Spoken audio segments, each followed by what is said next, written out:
as a 7-figure dividend growth investor with a portfolio as of right now that earns me north of $6,400 on a monthly basis. And along with that, as a current business owner, owning businesses in multiple different industries. It often makes me laugh when people try to argue that this or that business or this or that investment is considered a passive income business. Now, this is simply because there's really not such thing as passive income in my opinion, and that's other than investing in dividend-paying stocks and ETFs. Now in this video, we're going to talk about passive income, what it actually is, and why I think dividend investing is one of the only, if not the only, true passive income for investors and or business marketers across anything else. Now, I would like to think that I have some good insight because I personally run businesses that some people would consider passive income, and on top of that, like you see right here, I also own a pretty sizable dividend portfolio.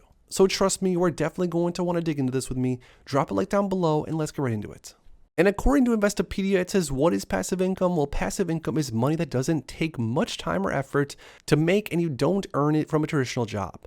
So obviously it's pretty vague, but I think we can all sort of agree that passive income, at least as most people would define it, is basically money that you earn from more or less not doing anything. It's money that you can earn in your sleep, money that you can earn while you're doing something else, etc. Bankrate.com does have lots of different quote-unquote passive income ideas. Let's go through a few of these.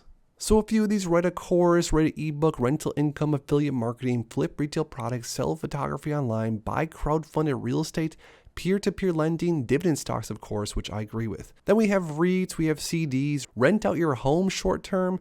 We have things like sponsor posts on social media. There's not really anything on this list for the most part that I would consider completely passive, other than things like buying bonds or things like buying stocks, REITs, etc. Now, the funny thing is, at least funny to me, is that a lot of people will try to sell you a dream, say that there's different businesses out there that you can start that are going to be passive income businesses, things like starting a vending machine route. You get a vending machine placed inside of a location, and or let's say an ATM machine. You get it placed and then you earn money in your sleep. Now, the reality of this is that I personally actually own a vending machine route, and this business is far from passive. Yeah, sure, you can make revenue when you're not around necessarily, but still the business is far from passive. It's a business that you have to keep an eye on. It's a business that you have to service, etc., etc. Now, to be honest, one of the main reasons that I got started in dividend investing in the first place was because the allure of the passive nature.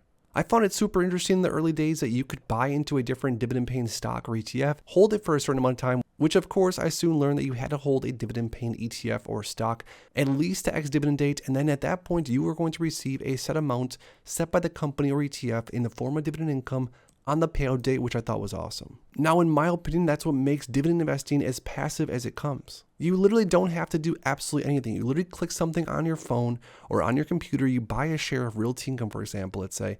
You buy a share for $55 per share. And then as of next month, as long as you held it through ex-dividend dates, you are going to get paid 26 cents, more or less, for every single share that you own.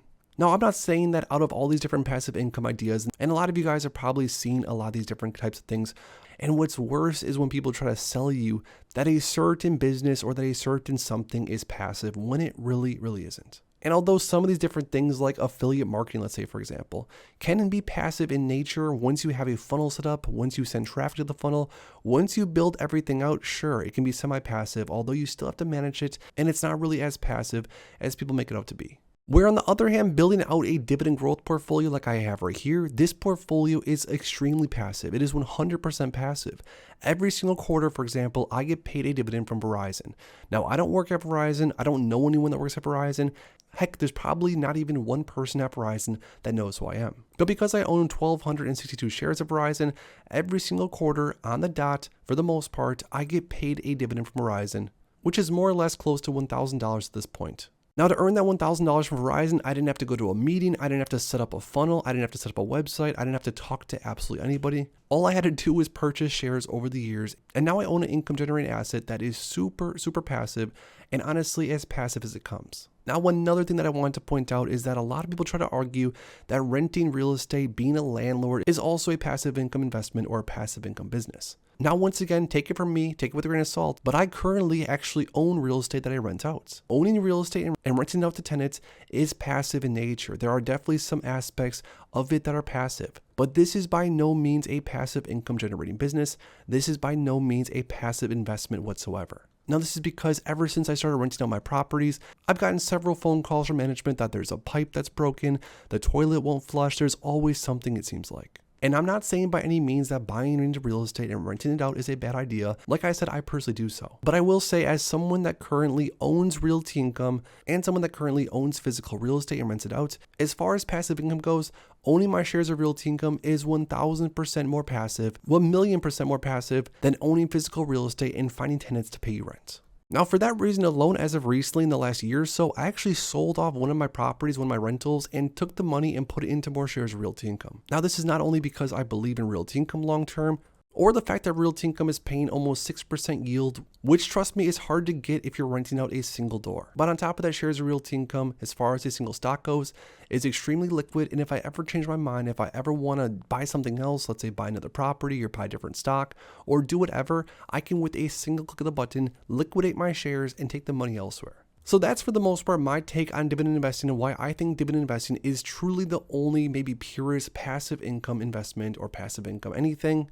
Because you truly are buying into something, clicking a button on your screen and owning a piece of an asset, and then getting paid dividends every single month or every single quarter, depending on the payment frequency for the asset. But when it comes to passive income, generating income while you sleep, I want to hear from you guys down below. Do you personally agree with me that dividend investing is the purest form of passive income? Or are there other methods of generating passive income that you also think are just as simple? Let me know in the comments down below. If you enjoyed this video, make sure to please drop a like on it and subscribe for more future content like this.